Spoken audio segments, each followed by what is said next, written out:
நபிகள் நாயகம் ஸல்லல்லாஹு அலைஹி வஸல்லம் அவர்களை அல்லாஹ் இன்னொரு வசனத்திலே இப்படி சொல்வான், அபஸ வதவல்லா.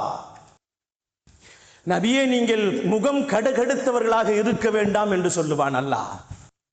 அவனே சொல்லுகிறான், நீங்கள் முகம் கடுத்தவர்கள் இல்லை, லன் தல்லு மின் ஹவுலிக, நீங்கள் மட்டும் முகம் கடுத்து இருந்திருப்பீர்களே ஆனால் உங்களோடு இருப்பவர்கள் ஓடி போயிருப்பார்கள். உங்களோடு சேர்ந்திருப்பதற்கு காரணம் கலீலல் கல்பு, உங்களுடைய உள்ளத்திலே அல்லாஹ் இலகிய மனம் இருக்கிறது என்பதை அல்லாஹ் சொல்லி காட்டுகிறான். அப்துல்லா இப்னு முபாரக் ரஹ்மத்துல்லாஹி அலைஹி அவர்கள் சொல்லுவார்கள், இரண்டாவது குணம், நலவுகளை செலவு செய்ய வேண்டும்.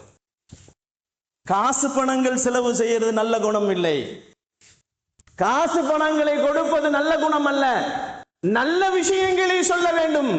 சொல்லக்கூடியவர்கள் அந்த நல்ல விஷயங்கள் முதலில் செய்ய வேண்டும். தஹஜ்ஜத் தொழுகிறேன்னு சொல்லுவாங்க, வாயில பேசுறது பூரா அசிங்கமா பேசுவாங்க. 5 நேரம் விடாம தொழுகிறேன்னு சொல்லுவாங்க, 5 நேரம் விடாம தொழுகிறேன்னு சொல்லுவாங்க, 5 ஹஜ் செஞ்சிட்டேன்னு சொல்லுவாங்க.